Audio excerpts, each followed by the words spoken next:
Big Boss lovers అందరికీ very happy Bigg Boss day.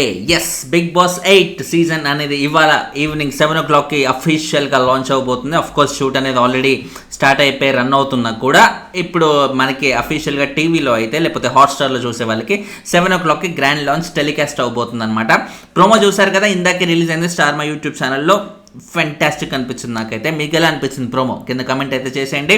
And ఆ లోపు ఛానల్ని కూడా సబ్స్క్రైబ్ చేసుకుంటే ఇవాళ నుంచి రెగ్యులర్గా నా రివ్యూస్ ఉంటాయి. బ్యాక్ టు బ్యాక్ ఇలాగే మనం నెక్స్ట్ 100 days వరకు హ్యాపీగా ఒక ఫ్యామిలీ లాగా కలిసి మాట్లాడుకుంటూ మన ఒపీనియన్స్ షేర్ చేసుకుంటూ ఉందాం కమెంట్స్లో కానీ మన వీడియోస్లో కానీ. సో ఇరగ కొమ్మేసుకుందాం. సో సబ్స్క్రైబ్ చేసుకుని రెడీగా పెట్టుకోండి. అండ్ దానికి ముందు ప్రోమో ఎలా అనిపించింది?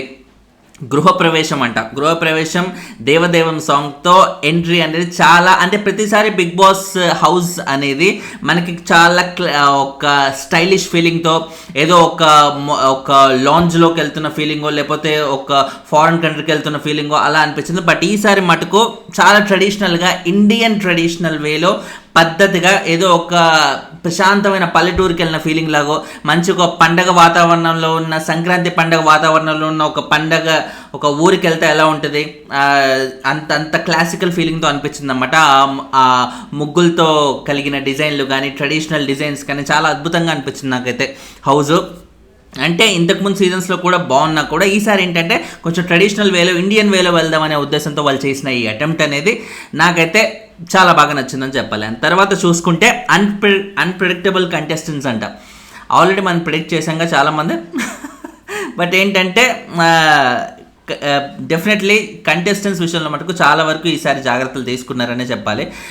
ఎందుకంటే లాస్ట్ మినిట్ వరకు కూడా ఎప్పటికప్పుడు వీళ్ళు వస్తారు అనుకున్న వాళ్ళు రావట్లేరు, ఖచ్చితంగా రారు అనుకున్న వాళ్ళు వస్తున్నారు. సో చాలా ఇలా గ్యాంబ్లింగ్ ప్లే చేయడంలో అయితే కంప్లీట్గా సక్సెస్ఫుల్ అయ్యారు బిగ్ బాస్ టీమ్ ఈసారని కంప్లీట్గా చెప్పేయచ్చు అనమాట. ఆ విషయంలో చూసుకుంటే అన్ప్రెడిక్టబుల్ కంటెస్టెంట్స్ అని ఆ తరహాలో వాళ్ళు వేసుకున్న ఆ ట్యాగ్ అనేది డెఫినెట్లీ జస్టిఫైబుల్ అనే మనం చెప్పొచ్చు. అని తర్వాత చూసుకుంటే ఫేస్ చూపించకుండా నాగార్జున గారితో మాట్లాడిన అమ్మాయి ఏంటి మీ వంక చూసి మాట్లాడలేను, కళ్ళల్లో చూస్తుంటూ కొట్టుకుపోతాను అన్నట్టుగా ఆ వాయిస్ ఏదైతే ఉందో అది బెజవాడ బేబక్క అన్నట్టుగా మనకి రెగ్యులర్గా ఆవిడ వర్క్ ఫాలో అయ్యే వాళ్ళకి అర్థమైపోతుంది అన్నమాట. మంచి ఫైర్ ఉన్న కంటెస్టెంట్, అంటే ఫైర్ ఉన్న కంటెస్టెంట్ అన్నమాట. మంచి విపరీతమైన ఫన్ జనరేట్ చేయగలిగే అవకాశం ఉన్న కంటెస్టెంట్. సీజన్ 1లో మనకి హరితేజ గారు ఎలాగైతే అనిపించారో ఆ వైబ్స్ మళ్ళీ తీసుకొచ్చే ఒక కంటెస్టెంట్ ఈవిడ అవుతారు. సో డెఫినెట్లీ మంచి ఎంటర్టైన్మెంట్ పరంగా మాత్రం అసలు డోకా లేని ఒక కంటెస్టెంట్ అవుతారు ఈవిడ అని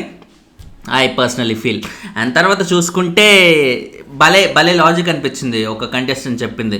శత్రువులా చూస్తే టైటిల్ పట్టుకెళ్ళిపోతా, ఎందుకంటే ఈ సీజన్ 8 అంటే శత్రువుది సీజన్ అని ఇండైరెక్ట్గా అలా చెప్పేస్తున్నాడు అనమాట. ఫెంటాస్టిక్ థాట్ అని అనిపించింది. నిఖిల్ అని నేను అనుకుంటున్నాను, ఎందుకంటే అంత ఫైరు అంత ఆ జోష్తో మాట్లాడగలిగే క్యాండిడేట్ ఆయనే. ఎందుకంటే మనకి వేరే లాంగ్వేజ్లో ఆయన చేసిన సీరియల్స్లో కానీ తెలుగులో కానీ విపరీతమైన ఫాలోయింగ్ ఉన్న ఒక క్యాండిడేట్ అనమాట, ఒక కంటెస్టెంట్. సో డెఫినెట్లీ ఆయనకి చాలా మంచి స్కోప్ ఉండే అవకాశం ఉంది. కొన్ని వీక్స్ వరకు అంటే ఆయన కంప్లీట్గా కామ్గా అక్కడ చేతులు కట్టుకొని కూర్చున్నా కూడా డెఫినెట్లీ ఒక 5-6 weeks వరకు కూడా ఆయన ఈజీగా ఉండిపోతారు హౌస్లో. ఆ తర్వాత ఆయన ఏమైనా చేస్తే ఒక ఏదైనా ఫన్ జనరేట్ చేసినా, టాస్కులు బాగా ఆడి తన వాయిస్ బలంగా వినిపించినా, ఇలా ఏం చేసినా కూడా అది తనకి అడిషనల్ బెనిఫిట్ అనే చెప్పుకోవచ్చు అనమాట. సో అదొక బోనస్ లాంటిది. బట్ తనకున్న ఫ్యాన్ ఫాలోయింగ్కి మంచిగా ఎక్కువ శాతం ముందుకు వెళ్ళిపోయే అవకాశం అయితే క్లియర్గా తెలుస్తుంది.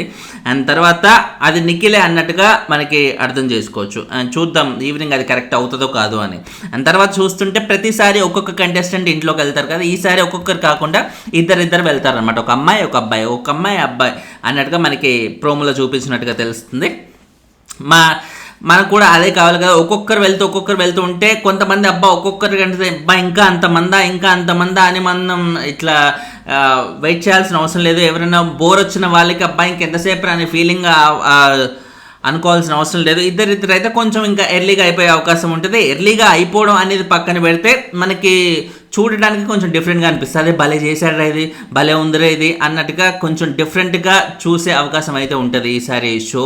సో ఆ పరంగా ఆ థాట్ కూడా మంచి థాట్ అని చెప్పాలి. దాంతోపాటు నాని సరిపోతా శనివారం సినిమా ప్రమోషన్ కోసం అయితే వచ్చినట్టుగా తెలుస్తుంది. ఆ హీరోయిన్ నాగార్జున గారు అడుగుతారు కదా, నేను ఒక 4-5 వీక్స్ బయటికి వెళ్తాను, నువ్వు హోస్టింగ్ ఏమన్నా సార్ అదొక్కటి మాత్రం అడగండి సార్ అన్నట్టుగా ఆయన చాలా కరాఖండిగా చెప్పేస్తారు. అఫ్కోర్స్ అది కామెడీకి అడిగినా కూడా బేసిక్గా సీజన్ 2 హోస్టింగ్ తర్వాత ఎప్పుడైతే సీజన్ 2 ఆ రోజే ఎండింగ్ అనమాట, లాస్ట్ ఎపిసోడ్ ఆ రోజే టైటిల్ అనౌన్స్ చేయబోతున్నారు. జస్ట్ షూటింగ్ అయిపోయి మనకి ఇంకా టీవీలో టెలికాస్ట్ అవ్వక ముందే అరౌండ్ 6:30 to 7 o'clock ఆ టైంకి నాని గారు ట్వీట్ కూడా పెట్టారన్నమాట. నా హోస్టింగ్ మీకు నచ్చుకున్న వాట్ ఎవర్ ఇట్ ఈస్, నా బాధ్యత అయితే నేను నెరవేర్చాను, ఇక అయిపోయింది, గుడ్ బైకి జిందాబాద్ అన్నట్టుగా ఆయన క్లియర్గా చెప్పేశారు. సో మళ్ళీ తర్వాత వేరే ఇంటర్వ్యూలో కూడా, ప్రైవేట్ ఇంటర్వ్యూలో కూడా, నేను చేస్తే ఏదన్నా సోషల్ యాక్టివిటీకి సంబంధించి ఇంకేదన్నా షో చేస్తానేమో కానీ ఖచ్చితంగా బిగ్ బాస్ జోలికి అయితే మళ్ళీ వెళ్ళను అని ఆయన కరాఖండిగా చెప్పేశారనమాట. ఎందుకంటే ఆ సీజన్లో నాని గారు ఫేస్ చేసిన ఆ నెగిటివిటీ, అంటే బేసిక్గా ఏంటంటే ఆ సీజన్ ఎలా అయితే కంప్లీట్లీ వన్ సైడ్ అయిపోయింది.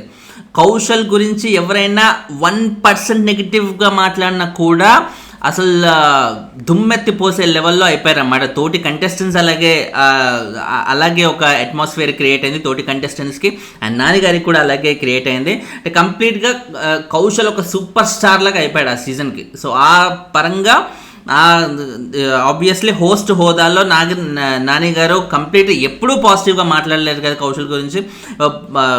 మధ్యలో హోస్ట్ హోదాలో డెఫినెట్లీ తను పాజిటివ్స్ ఏంటి నెగిటివ్స్ ఏంటి అని రెండూ చెప్పాల్సి వస్తుంది.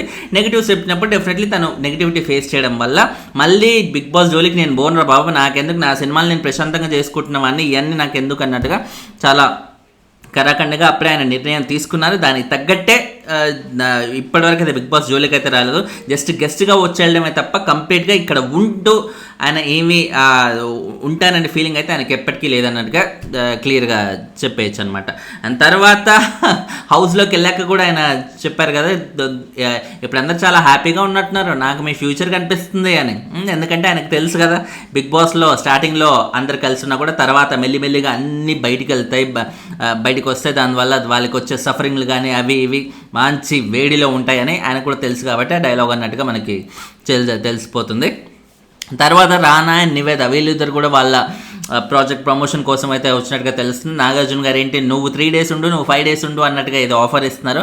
అఫ్కోర్స్ అది ఓన్లీ కామెడీకి ఇచ్చిన ఆఫర్ అని మనకి క్లియర్గా ప్రోమోలో మనకి అలా కట్ చేసినా కూడా ఎపిసోడ్లో మనకి ఎలాగో కామన్ సెన్స్తో ఆలోచించినా కూడా అది జోక్ అని తెలిసిపోతుంది. కాబట్టి డెఫినెట్లీ రానా నివేద వచ్చినా కూడా అఫ్కోర్స్ కంప్లీట్గా షోలోకి కంటెస్టెంట్ లాగా రాకపోయినా కూడా డెఫినెట్లీ ఆ ఎంటర్టైన్మెంట్ పరంగా చూసుకుంటే నాని గారి తర్వాత ఈ కపుల్ కూడా ఎంటర్టైన్మెంట్ ఆస్పెక్ట్లో లాంచ్ ఎపిసోడ్కి మంచిగా ప్లాన్ చేసినట్టుగా అయితే తెలుస్తుంది అన్నమాట.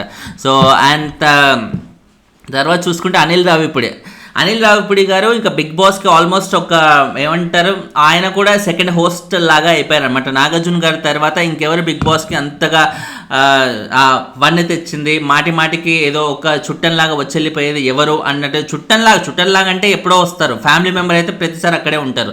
సో ఇప్పుడు అనిల్ రావిపూడి గారు కూడా అలాగే అయిపోయారు అనమాట. ప్రతి సీజన్లో ఆయన ఎంట్రీ ఏదో విధంగా అయితే ఉంటుంది, బట్ ఈసారి ముందే గ్రాండ్ లాంచ్ ఎపిసోడ్ రోజే ఆయన రావడం అనేది ఒక గుడ్ థింగ్. ఎందుకంటే బిగ్ బాస్ అంటే ఆయనకి పిచ్చ ఇష్టం, పిచ్చ ఫ్యాను. మనందరికీ ఎలాగైతే బిగ్ బాస్ మీద మంచి కాన్సన్ట్రేషన్తో మంచి ఊపు మీద ఉంటామో అదే కైండ్ ఆఫ్ ఒక ఎంజాయ్మెంట్తో, అదే కైండ్ ఆఫ్ ఒక ప్యాషన్తో బిగ్ బాస్ ఆయన చూస్తారన్నమాట. కాబట్టి ప్రతిసారి ఆయన సినిమాల్లో కూడా బిగ్ బాస్కి సంబంధించిన టచ్ ఏదో విధంగా ఇంక్లూడ్ చేస్తూనే ఉంటారు. బట్ ఇప్పుడు మన F2 సినిమాలో నూతన్ నాయుడు గారిని బిగ్ బాస్లో ఆయన చేసిన క్యారెక్టరే మళ్ళీ చేసేలా చేయడం కానీ, లేకపోతే మహేష్ బాబు గారితో చేసిన సినిమా ఏదైతే ఉందో సర్లేరు నీకెవరు, అందులో కూడా మీకు అర్థమవుతోందా అని హీరోయిన్తో అనిపించడం, సీజన్ 2లో గీతా మాధురి గారి లాగా ఇలా చాలా టచెస్ అనేవి బిగ్ బాస్కి సంబంధించి ఆయన మూవీస్లో ఏదో విధంగా ఇంక్లూడ్ చేస్తుంటారన్నమాట. బట్ ఆ లెవెల్ ప్యాషన్ ఉంది కాబట్టి బిగ్ బాస్ వాళ్ళు కూడా మాటికి ఆయన తీసుకొని ఇక్కడ బిగ్ బాస్లో ఇంక్లూడ్ చేస్తుంటారు. సో ఈసారి లాంచ్ రోజే రావడం అనేది it's very good thing. And ఆయన ఒక ట్విస్ట్తో కూడా వచ్చారు. ఆ ట్విస్ట్ ఏంటి, ఆల్రెడీ హౌస్లోకి వెళ్ళిపోయిన వాళ్ళ నుంచి ఒక్కరిని బయట ఉన్న వాళ్ళతో స్వాప్ చేయడం, అంటే వైల్డ్ కార్డ్ ఎంట్రీస్గా తీసుకుందాం అనుకున్న వాళ్ళతో ఇప్పుడు ఆల్రెడీ హౌస్లో ఉన్న వాళ్ళని స్వాప్ చేయడం అనమాట. అదిరిపోయే ట్విస్ట్ ఇది, ఫస్ట్ డేనే ఎలిమినేషన్ లాంటిది. ఇది ఆల్రెడీ మనకి హిందీలో ఉన్న కాన్సెప్ట్ అనమాట. తెలుగులో ఫస్ట్ టైం కాబట్టి మనం చూసినప్పుడు ఇమీడియట్గా అబ్బా అవునా అన్నట్టుగా అయితే అనిపిస్తుంది. లాస్ట్ సీజన్లో కూడా ఇన్ఫ్యాక్ట్ ఇలాంటిదే కాకుండా కూడా ఈ స్టైల్లో కొంచెం ఏదో ప్లాన్ చేశారు కదా. ఫస్ట్ రోజు సూట్ కేసులు తీసుకొచ్చి ఇంత అమౌంట్ వెళ్ళిపోతారా అంటే అప్పటి వరకు కూడా ఎవరూ వెళ్ళలేదు. అఫ్కోర్స్ డబ్బులకి వెళ్ళకపోవచ్చు, కానీ ఇప్పుడు స్వాప్ అంటే ఖచ్చితంగా షో వాళ్ళే పెట్టిన ఒక కాన్సెప్ట్ కాదు, ఖచ్చితంగా స్వాప్ చేసే అవకాశం ఉంది. చూద్దాం అది స్వాప్ చేస్తే ఎలాంటి హీట్ అనేది జనరేట్ అవుతుంది. అమ్మ ఫుల్ హ్యాపీగా ఉన్న టైంలో ఇక బిగ్ బాస్ నీకు వచ్చేసానరా అనుకున్న టైంలో అలాంటి టైంలో ఒక కంటెస్టెంట్ బయటికి వెళ్ళిపోతే ఎంత బాధపడతారు కాబట్టి ఆ కంటెస్టెంట్ని తర్వాత ఏమైనా తీసుకొస్తారా, ఇలాంటి రకరకాల పర్మిటేషన్స్ అండ్ కాంబినేషన్స్ అయితే ఉన్నాయన్నమాట. చూద్దాం మరి ఎలాంటి ట్విస్ట్ అయితే ఉండబోతుంది. స్వాప్ నిజంగా చేస్తారా లేదా ప్రోమో కోసం కావాలని ఒక ఎఫెక్ట్ కోసం ఆ మాట అయితే అన్నారా అనేది let's wait and see. And ఫైనల్గా 7 o'clock షో అయితే అఫీషియల్గా గ్రాండ్ లాంచ్ టెలికాస్ట్ అవబోతుంది. టెలికాస్ట్ అయిన ఇమీడియట్గా డెఫినెట్లీ మన రివ్యూస్ అనేవి అలాగే ఫాలో అవుతాయి. ఈ సీజన్లో ఇంతకు ముందు కంటే కూడా ఇంకా చాలా జోష్తో ఎప్పటికప్పుడు ఏది మిస్ చేయకుండా అటు ఇన్స్టాగ్రామ్లో అప్డేట్స్ కానీ లేకపోతే ఇక్కడ కానీ బ్యాక్ టు బ్యాక్ వీడియోస్ అనేవి ఉంటూనే ఉంటాయి అనమాట. ఇన్స్టాగ్రామ్లో అప్డేట్స్ అనేవి ఉంటాయి. దిస్ ఈజ్ ఫనీ అని ఛానల్ నేమ్ ఎలాగైతే గ్యాప్ లేకుండా దిస్కి ఫనీకి గ్యాప్ లేకుండా ఉందో అదే పేరుతో అలాగే ఇన్స్టాగ్రామ్లో కూడా పేజ్ ఉంటుంది. దయచేసి ఆ పేజ్ని కూడా లైక్ చేయండి. And finally thanks lot for watching. ఛానల్ని సబ్స్క్రైబ్ చేయండి. బాయ్.